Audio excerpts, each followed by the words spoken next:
Hey guys, thanks for tuning in to another video on ForgottenWeapons.com.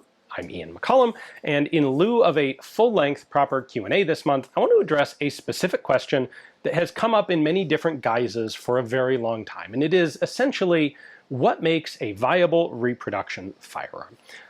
There are a lot of times that I have seen people comment on a particular gun and say, wow, they should really make a reproduction of that because I'd love to have one and I'd totally buy it.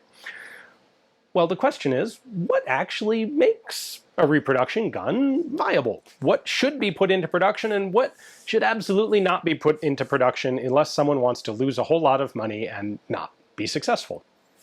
So let's talk about that today. First off, basic ground rules here, or basic conditions here. All reproduction guns are discretionary luxury purchases.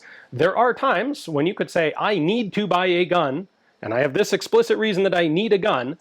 That need is never going to be ideally met by a reproduction gun, unless you're like a time traveler who has to have something that'll fit in 1912.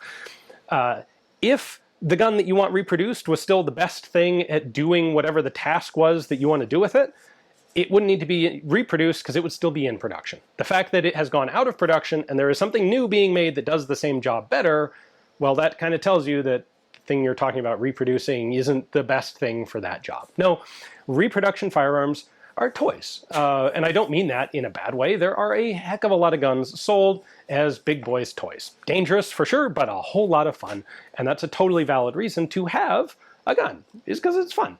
So with that in mind, let's consider that the marketability of a reproduction is always going to come down to a pretty basic balancing act of how much demand, like how much interest is there, how much do people want this thing, versus how much does it cost.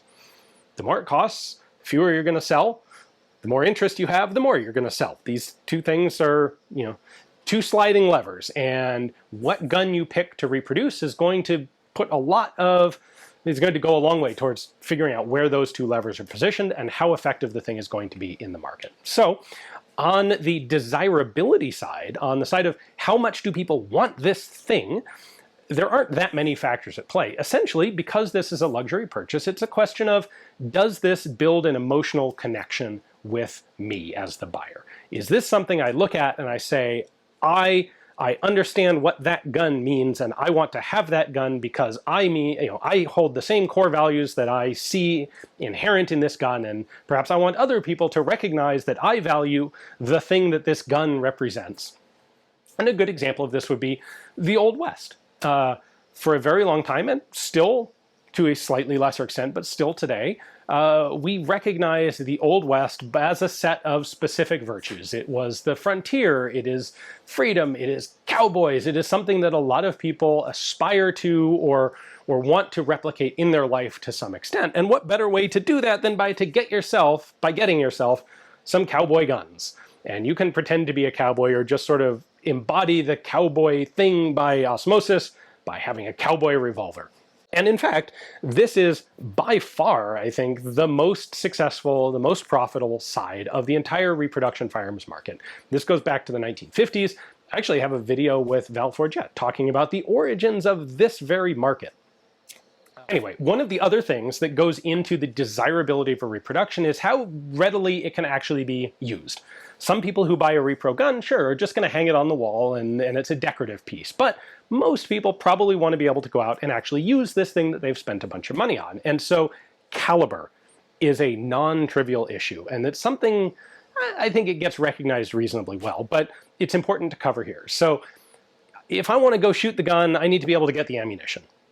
In today's world, I can mail order a lot, but it's still really convenient to be able to have something chambered in a readily accessible cartridge. This single action army is in 45 Colt. That's pretty accessible, but most of these things that sell, I suspect, sell in 38 or 357, which is a cartridge that is so ubiquitous that you basically couldn't go into a gun shop in the United States today and not find a box of either 38 or 357. So incredibly low friction, incredibly easy to actually use. And magazines are sort of an issue here as well. If I'm going to go out and shoot the gun, I want to be able to get a couple of spare magazines for it without incurring too much expense. So having a magazine that already exists on the market that I can buy used is a real plus. However, with reproduction guns, that can be a little sketchy. Like they're often, if the gun's gone out of production, chances are reasonably good that its magazines aren't really available. It probably didn't use something that's already accessible elsewhere on the market. So we'll come back to this when we get to manufacturing issues. But if I can have a gun that doesn't use a magazine, oh, surprising, we're back to this guy again, or that uses a magazine that's already available, that'll definitely help. So beyond that, it's a matter of how much does a particular gun elicit an emotional reaction? Guns that are associated with pop culture, guns that people recognize from movies, from television, from video games, guns that have a really widespread historical recognition. Those are the guns that are going to be more desirable as reproductions because they require a less and less specialized customer to be interested in. The difference between someone who, let's say, wants a cowboy gun and they look at a single action army and they go, wow, that is what I picture my hero riding off into the sunset with. That's a much greater group of people than the people who say, find an Evans rifle, which is from the exact same period and used in the same places, but nobody pictures their cowboy hero riding off into the sunset with an Evans rifle. In fact, nobody knows what an Evans rifle is, and mentioning that caliber thing, it's chambered for 42 Evans, so good luck. This is not going to sell as a reproduction the way that a Winchester will, simply because of recognition. When I would argue that in most other ways, this is going to be the cooler, better gun than a Winchester 1873. This holds like 3 times the magazine capacity. It's lighter, it's cooler, but people don't recognize it. So it is not going to draw the same amount of demand that a Winchester will. All right, one other issue that comes up here that you might not think of, but I think it applies to a lot of the guns that are potentially viable reproductions, is legal friction of ownership. How easy is it for someone to actually own the gun in question? And in fact, this actually dates back a ways because while this is a centerfire revolver, the reproduction Old West guns actually got their start as cap and ball black powder muzzle loading revolvers. And post 1968, this sort of thing got harder to own because you had to actually acquire it through a dealer, while the cap and ball stuff remained available through the mail directly to your home. So those guns experienced a bit of a renaissance of desirability because they were easier to legally acquire and own. And the same thing applies to guns like this today. We did not see a lot of reproduction short-barreled rifles and reproduction suppressors 10 years ago. However, a combination of factors has made this sort of thing more readily available in recent years. So one of those things is obviously the transfer tax for short-barreled rifles and suppressors dropping to $0, as well as the availability of e-forms for transfer and the incredible falling off a cliff of the delay time to process transfer of a short-barreled rifle. 10 years ago, that was a 6 to 12 month proposition. And so, and by the way, arm braces did not exist. That wasn't a thing. So if you wanted to have, say, a DOE carbine like this, you're going to have to go through a significant amount of friction, and the number of people who were willing to do that was relatively small, and that's why reproductions of stuff that required registration as short-barreled rifles or suppressors was pretty darn rare. The Delisle carbine is another really good example. There were scattered examples of people making reproduction Delisles, but never really, well, there was one sort of mass production Delisle made by Valkyrie. A lot of them were made with dummy suppressors, and it was just a high friction experience to buy a short-barreled rifle or a suppressor, and that drove down the desirability of those sorts of reproductions. Today, that's not gone because, especially for suppressors, you still have issues of registration, but the transfer time being down to like 3 days and the tax being down to 0 makes a big difference. All right, the other side of this is cost. What are you going to get into as a manufacturer to actually make this project happen? And this is really huge, really not to be underestimated. There are people who will look at a gun like, for example, the Sturmgewehr and think, oh, there's so much demand, people think these are so cool and everyone wants one, and I can kind of just charge whatever I want. That is never the case. there is like your pool of potential customers is going to drop as the price goes up, regardless of how cool your gun is. Yes, there are going to be different thresholds where you'll actually sell enough to make some money at it, but you always have to consider cost. So what goes into cost? Well, first off, do you have to make every part of the gun? And sometimes you don't. Just as one random example, here is a SETME Model L. This was manufactured by Marcolmar, and they had to make like 6 parts. They had to make some US compliance parts, they had to make receivers, and they had to make barrels. But all of the other bits of this gun came into the United States as a parts kit, priced cheap. I don't know what they cost in bulk, but something like 30,000 of these parts kits came into the US.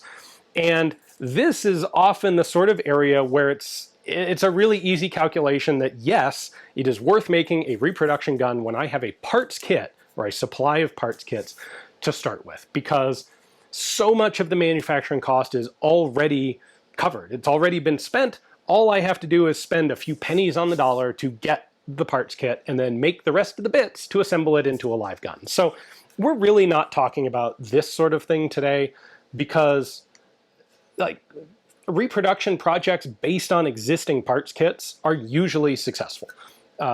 Someone who does this will usually make as many guns as there are parts kits to work with. They'll make a profit at it, and it'll work out nicely. What's a lot harder to do is a successful reproduction from the ground up.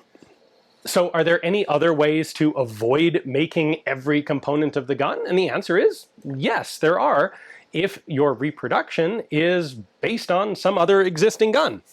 Here's a good example. One of the H&R Department of Energy 9mm carbines.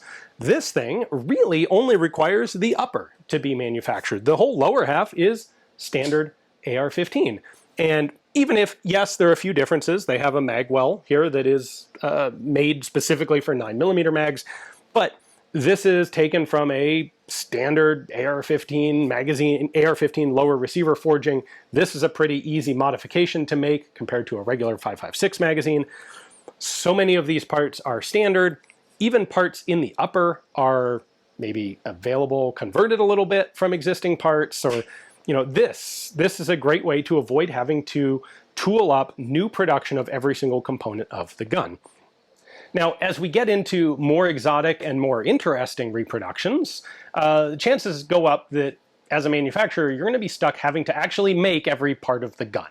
So it's going to get more expensive, but there are still some things that can make a big difference in your eventual price. So, for example, manufacturing methodology. This is a Smith Machine Group FG42 reproduction. It is super cool and awesome, but note, it is a reproduction of the second pattern of FG42. And originally, the second pattern FG42 used a stamped receiver with trunnions riveted into it. Stamping is expensive. I don't know if that's ever come up on this channel before, probably like once or twice, but Smith Machine Group made the decision to take their existing milled first model reproduction and modify it to fit the general outline of a second pattern gun, rather than start from scratch and figure out how to do and proof out a stamped FG42 receiver, because that process of making those stampings was so expensive that it would not have been a viable project. Now, they ended up doing a really good job. This doesn't look perfect because it isn't actually stamped, but it's darn good, and it was successful enough to sell a bunch of these guns. Another perfect example of this, and that's why I have this gun out here on the globe, is the Liberator. Stamping's expensive. The Liberator is widely renowned as a super cheap gun that costs like 50 cents to originally manufacture. They're rare. Like, this seems to have check a lot of the boxes for what would make a reproduction effective. It's a very simple gun. Like, there's no magazine to deal with. It's got this cachet as the incredibly rare, you know, behind the lines, covert operation, not really covert operations, but partisan action, World War II, American. Like, it's a cool gun, and they're rare, and they're collectible, so heck yeah, we should make a reproduction of it. And in order to make any sort of reasonable reproduction of the Liberator, it has to be stamped, which means the guys who made the reproductions, and this is a repro, had to go through the expense of making stamping dies for it. And I don't know what it cost them, but I know it was a lot, and it meant that the gun was going to be expensive. These when I saw them were like $600, $700 to purchase, and this was many years ago, and a lot of people balked at that. The problem was they have this gun that everybody knows of because it's cheap. Like, what's one thing you know about the Liberator? Oh, it costs nothing to make and it falls apart. That's not really the sort of initial understanding you want as someone who's trying to make new ones and sell them to people. And a company had a lot of trouble selling $700 guns that are known for being incredibly cheap to make and falling apart. Now, I'm thrilled to have one of these because I trust this thing to actually shoot, where I would never, I wouldn't go out and do a lot of shooting with an original Liberator. But I'll absolutely shoot the heck out of this thing. Not that you want to, because it's a terrible gun to shoot. But these are more expensive than people expect because they think of it as, oh, it was cheap. These were cheap because they made 1 million of them. Stamping is a manufacturing process that rewards quantity. If you're going to make 10 guns, stamping is an incredibly expensive way to do it because you have this huge upfront cost in making the dies and then remaking the dies because the first time you made them, they weren't quite right. This is not like folding paper. This is half mystical art and half science. Stamping is a complicated process. And so what's your production run going to be? Because you're not going to sell 1 million reproduction Liberators. There just aren't that many people who want it. Maybe you'll sell a few hundred, a few thousand. Well, if you estimate maybe we'll sell 20,000 of them, then okay, maybe your stamping dies make sense and you can have a price point that works. But as soon as you put it on the market and the sales don't materialize and you have to set that price at a point where you'll actually make some of your money back so it's not a completely money-losing endeavor, well, all of a sudden your stamped gun gets really expensive. But for a gun like the Liberator, there's no other option, because if you made a milled reproduction of the Liberator, it just wouldn't look right. And that's one of the other places where we get into a real desirability balance, is how accurate is the reproduction. One of the other places we see reproduction guns, reproduction maybe, sort of in quotes, one of the other places we see them be very successful is 22 rimfire versions of guns. You can go out there and you can find 22 rimfire Sturmgewehrs and MP40s, and I know there are a number of other ones, but those are the two that immediately come to mind. Those are incredibly easy because they're typically done with, well, if they're stamped out of non-structural materials. Like, it doesn't really matter if it's not quite to spec, you can make it a little more easily, or more likely they're made with a lot of polymer components that are molded, easy to do. The internal mechanism is cheap and easy. Often it's a couple of parts. It's just a blowback 22. The magazines are magazines that already exist from other projects. You have a very low cost of manufacture, and you can set a low cost of the product, $500, and you'll sell a bunch of them to people who have a low requirement for accuracy, for historical authenticity. So, for example, I'm not interested in having a 22 caliber Sturmgewehr, but a whole lot of people are because they're cheap and easy to shoot, they're fun, and they're not going to cost me very much. However, that sort of model only works on a gun that has a very large group of people who are interested in it, who know what it is, and who like the idea of owning one. If we were going to do, for example, a reproduction Fedorov, well, you're probably not going to sell very many 22 rimfire reproduction Fedorovs, because the people who know what a Fedorov is are probably going to demand a much more accurate reproduction that needs to be center fire, and it needs to have the original locking mechanism because that's what makes the Fedorov cool. And they're not really going to be so interested in a 22 rimfire, and the people who are in the market for a 22 rimfire gun are mostly not going to recognize what the heck a Fedorov is. It'll mean nothing to them, and they're not going to buy it. They're going to go buy the Sturmgewehr instead because they recognize that from all the movies. So this becomes a challenge. In fact, one of the best examples of this is the British L85, which we are currently on the cusp of having 2 reproductions of on the market at the same time. We've got one from Alley and Kaufman, the AKB-23, which is a very low realism reproduction. It's a bolt-on replacement lower for a BRN 180, and it gives you like 80% of the effect of an L85 at like $1,000. And it's cool, and it's fun, and it works, but for the purists out there, they are not interested. So for Alley and Kaufman, the key is to have the price low enough that they will attract people who aren't super serious about their interest in an L85. The people who are super serious are the ones who are drawn to the other option, which is the Murdoch and Company EM85, which is a fantastic, like better than the original in quality, or I expect it will be, L85 reproduction. Like parts for part interchangeable with original guns and partially made so that the original guns can have some spare parts to keep them in service on the collector market. But those range from $4,000 at the low end to 12 or 13 at the high end. That's going to attract a different class of customer. And it's possible to address both of these markets, but you're not going to address both segments of the market with the same gun. The high price point has to be a very high quality, very accurate reproduction of the gun. And the low end price point, well, can't be, because you can't manufacture it that effective, that accurately.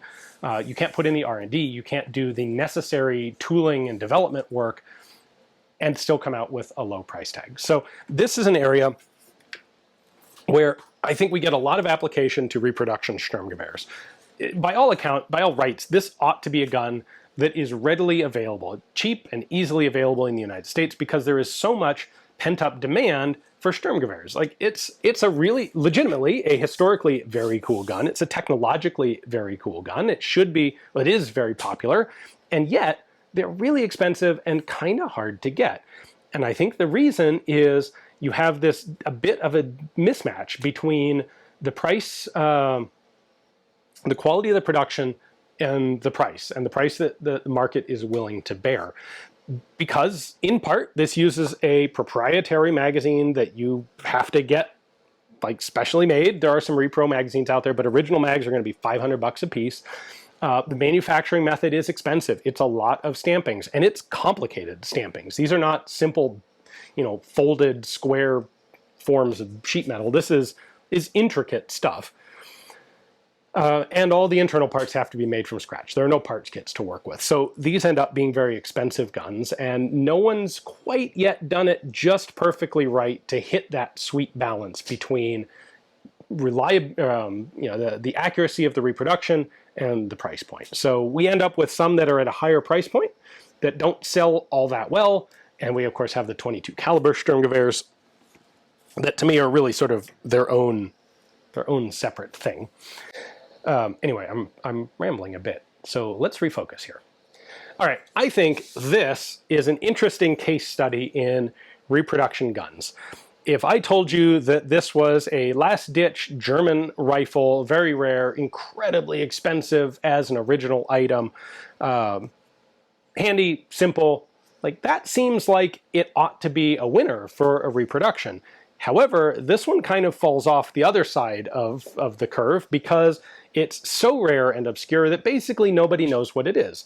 There were maybe a handful of these originally actually manufactured.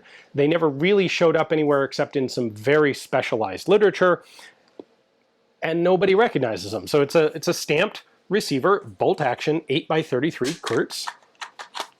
Bolt action rifle. It uses Sturmgewehr mags, which is pretty cool. It's a really neat gun, but despite having criteria on paper that seem pretty cool, it doesn't have the emotional resonance with enough people to justify manufacture. It's a stamped receiver, which is going to be expensive to make. A lot of the other parts are pretty cheap, but it's a very limited production sort of thing because there just isn't enough interest otherwise. One that I'm sure people are already mentioning in the comments is the Hill & Mack Sturmgewehr, the HMG gun.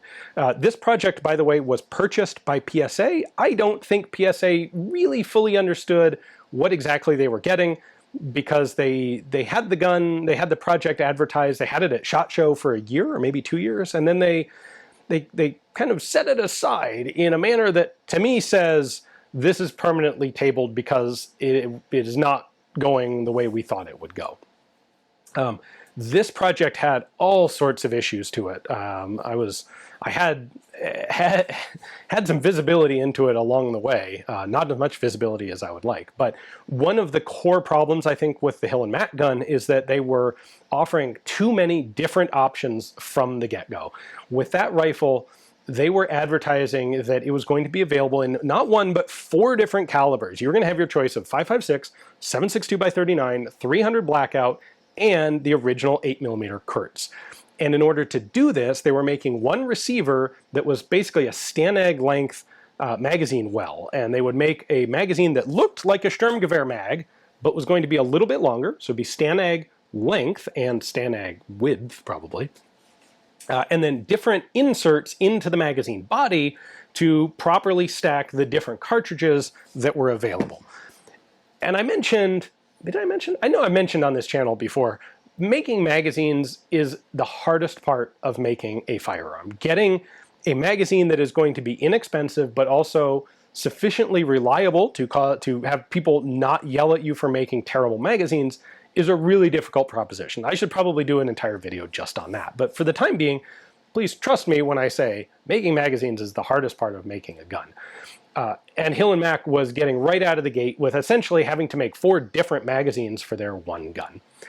On top of that, they then ran into a lot of business issues that could affect all sorts of different businesses, but problems with suppliers, problems with development, and problems with funding, because they took prepayments from people, and then I think the prepayments ran out, and there were financial issues, and these are things that can affect any sort of startup business. But I think one of the core fundamental problems they had was having too many different options that they were trying to cater to right from the beginning. It would have been better for them if they'd stuck to one core platform of a gun. I don't know that it would have worked even at that point, but maybe they would have had a better shot at it. Some of the other guns that people might think of as viable reproductions, that have been thought of as viable reproductions, would be, for example, the Webley Fosbury self-cocking revolvers. Well, there was a reproduction project for Webley Fosburys being done in, it's going to be manufactured in India, I believe, and that ended up as vaporware and disappeared. I don't know exactly what the problems were there, aside from the fact that they were trying to make a really good high-quality reproduction, which was going to be an expensive gun. And honestly, I think just not enough people both recognized the Webley Fosbury and had that emotional connection to want to spend thousands of dollars on a Webley Fosbury, as well as it's a gun that it's kind of like a weirdly impractical gun. There have been some other self-cocking revolvers out there. None of them have ever survived very well. So the Webley Fosbury didn't make it either. The Alof's conversion is an interesting one to me that has potential.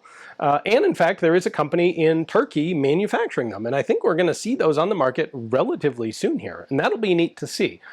The benefits of the Alofs, so for those of you who aren't familiar, it's essentially a bolt-on conversion kit to turn a break-action single-barrel shotgun into a 3 or 4 round repeating shotgun by just kludging the magazine onto the outside of the gun. It's a very cool steampunk mousetrap contraption. I'll link to it. I have a video on the original one. I'll link to that.